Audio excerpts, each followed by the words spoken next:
আমি হয়তো সকলোৱে গম পাইছোঁ যে নাজিৰাত থকা অগ্নিনাভ শিৱ মন্দিৰৰ বিগ্ৰহভাগ 28 নৱেম্বৰৰ নিশা চুৰি হৈছিলে আৰু সেইদিনা দিনৰ ভাগৰ এয়া দৃশ্য কিয়নো আমি সেইদিনা দিনত মানে 28 নৱেম্বৰৰ দিনা দিনত আমি বাবা দৰ্শন কৰিবলৈ গৈছিলোঁ ৰাতিপুৱা প্ৰায় 8:30-9 মান বজাত আমি অগ্নিনাভ শিৱ মন্দিৰত আছিলোঁ বাবাক খুব ধুনীয়াকৈ সজাই মেলি পূজা অৰ্চনা কৰা আমি স্বচক্ষুৰে দেখিছিলোঁ গতিকে পিছদিনা যেতিয়া গম পাইছিলোঁ মানে 29 তাৰিখে যেতিয়া গম পাইছিলোঁ যে বাবাৰ বিগ্ৰহভাগ চুৰি হৈছে মনটো বহুত বেছি বেয়া লাগিছিলে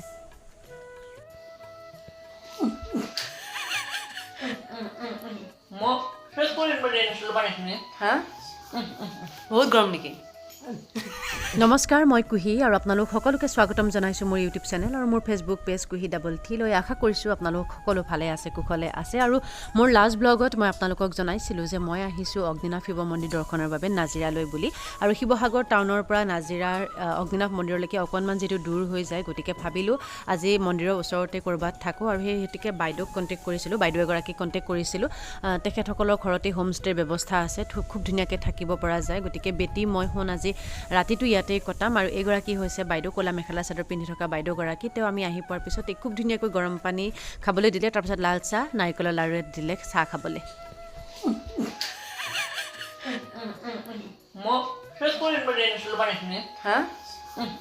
বহুত গৰম নেকি আমাৰ ৰুমটো খুব ধুনীয়া আৰু তেখেতে খুব পৰিষ্কাৰকৈ আচলতে ৰুমটো ব্যৱস্থা কৰি থৈ দিছিলে যিহেতু আমি আগতীয়াকৈ খবৰ দি আহিছোঁ আৰু আমাৰ বেটীৰ বাবে পুতলা খিলনা খুব ধুনীয়াকৈ খেলিবৰ বাবে থৈ দিছে আনকি তেওঁ ভাত বনায়ো ৰাখিছে অলপ পিছত আমি গা ধুবৰ কাৰণে যেতিয়া গ'লোঁ তেওঁ আমাক কৈছে যে গৰম পানী কৰি থৈছোঁ গৰম পানীৰে গা ধুবা কাৰণ পানী সলনি হ'লে হয়তো গা বেয়া হ'বও পাৰে গতিকে বহুত বেছি ভাল লাগিলে তেওঁলোকৰ সেই ব্যৱহাৰখিনি আচলতে আমাৰ ৰুম চুম দেখুৱাই দিলে তেওঁ গা ধোৱা জেগাৰ পৰা ফ্ৰেছ হোৱা যিখিনি জেগা সেইখিনি খুব ধুনীয়াকৈ দেখুৱাই দিলে তাৰপিছত ৰাতি ভাতৰ ব্যৱস্থা কৰিছিলে কিন্তু মই যিহেতু ৰাতি নেখাওঁ প্ৰায় নেখাওঁ গতিকে মই ভাত নেখাওঁ তেওঁ ক'লোঁ যে মোক ধুনীয়াকৈ লাল চাহ একাপ দিয়ক আদা দি পেলাই খুব ধুনীয়াকৈ তেখেতে মোক লাল চাহ একাপ কৰি দিলে ভাত খাব যিহেতু কাইলৈ আমি অগ্নিনাভ মন্দিৰ দৰ্শন কৰিবলৈ যাম গতিকে ৰাতিপুৱা খোৱা নহ'ব গতিকে ভণ্টিয়ে ক'লে যে মই ৰাতি কিবা এটা খাম আৰু বেটিয়ে আহি পেলাই খুব বেছি ভাল পাইছে তাই খুব ফূৰ্তি পাইছে খুব খেলিছে তাই আৰু সঁচাকৈ পৰিৱেশটো বহুত বেছি ভাল লগা বহুত বেছি পৰিষ্কাৰ হয় আৰু আমি কণ্টেক্ট কৰিছিলোঁ তেখেতক আগতীয়াকৈ আৰু সেই হিচাপে তেখেতে আমাক আমাৰ সুবিধা মতে ৰুম দি দিছিল আৰু এইফালে ভণ্টি লৈছে ভাত খাবৰ বাবে আলু ভাজি দাইল চালাড তালাড তেনেকুৱাকৈ কিবা কিবি দি দিছে আৰু ইমান ধুনীয়াকৈ তেওঁ ওচৰতে ৰৈ আছে আমি বহুত দেৰি কথা পাতিলোঁ বহুত বেছি ভাল লাগিলে একেবাৰে ঘৰুৱা পৰিৱেশটো আৰু সঁচাকৈ ক'ৰবাত আহি পেলাই যেতিয়া আকৌ ঘৰৰ ভাত এসাঁজ খাবলৈ পোৱা যায় বহুত বেছি ভাল লাগে আৰু ভণ্টিয়ে তাকেই কৈ আছে ইমান বেছি টেষ্টি হৈছে চাটনিটো খাই বহুত বেছি ভাল পাইছে তাই আৰু মই ক'লোৱেই যিহেতু কাইলৈ দিনটো হয়তো আমাৰ কিমান দেৰি বাজি যায় কোনো ঠিকনা নাই গতিকে ৰাতি ভণ্টিয়ে খাই পেলাই আৰামছে শুই যাব আৰু তাই খাই আছে আৰু মই সেইফালে বিচনা ৰেডি কৰি মেলি বেটিক সোনকালে খুৱাই দিব লাগিব কিয়নো ৰাতিপুৱা কালি সোনকালে উঠিব লাগে আৰু অগ্নিনাভ শিৱ মন্দিৰ আমি দৰ্শন কৰিব লাগে The next day. আৰু ৰাতিপুৱা প্ৰায় 7:30মান বজাত আমি ৰেডি হৈ গ'লোঁ অগ্নিনাভ শিৱ মন্দিৰলৈ যাবলৈ বাবে কিন্তু বেটিক তাৰ আগতে খুৱাই লওঁ বুলি ভাবিলোঁ কাৰণ দিনৰ দিনটো কিমান সময় লাগি যায় তাত মন্দিৰত বা কিমান সময় হয় আমি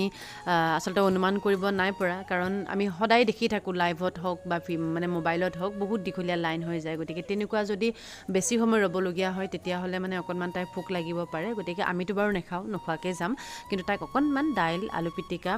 ভাত তেনেকৈ বাইদেউগৰাকীয়ে বনাই কৰি দিছে আৰু তাইক খুৱাই লৈছোঁ সোনকালে খাই সোনকালে যাব লাগে কাৰণ সোনকালে গ'লে ভাবিছোঁ সোনকালে আজৰি হৈ আহিব পাৰিম আৰু সেই হেতুকে আমি ওলাই ল'লোঁ ইফালে ভণ্টিও ওলাই আছে আৰু বাইদেৱে দেখুৱাই আছে জেগাবোৰ আৰু তেওঁলোকৰ ঘৰত আমি যিহেতু ৰাতি আহিছিলোঁ গতিকে দিনৰ ভাগৰ দৃশ্য বহুত বেছি ভাল লাগিছে তেওঁলোকৰ ঘৰত আহি পাৰ্কিঙৰ খুব ধুনীয়া সুবিধা আছে থকা মেলাৰ খুব ধুনীয়া সুবিধা আছে পানীৰ পৰা আদি কৰি সকলো ব্যৱস্থা তেখেতে খুব সুন্দৰকৈ ৰাখিছে এদিনৰ কাৰণে যেতিয়া মানুহ আহিব তেওঁ তাত থাকি বহুত বেছি ভাল পাব এইখিনি লগতে আপোনালোকক মই তেখেতৰ কণ্টেক্ট নাম্বাৰটোও দি দিছোঁ যদি আপোনালোকে অগ্নিনাভ শিৱ মন্দিৰলৈকে আহিব বিচাৰে যদি তেওঁৰ ঘৰত থাকি পেলাই বাবাৰ দৰ্শন কৰিব বিচাৰে অকণমান শ্বৰ্ট ৰাস্তাত মানে তেওঁৰ ঘৰৰ পৰা খোজকাঢ়িয়ে যাব পাৰে গতিকে আপোনালোকে কণ্টেক্ট কৰি তেখেতসকলৰ লগত হোমষ্টেৰ কাৰণে কণ্টেক্ট কৰিব পাৰে যোগাযোগ কৰিব পাৰে এয়া বেটি ৰেডি হৈ গ'ল এইফালে আৰু আমাৰ সোণপাহি ৰেডি হৈ আছে আৰু এইখিনিতে তেওঁলোকৰ ঘৰখন মই অকণমান আপোনালোকক দেখুৱাই দিছোঁ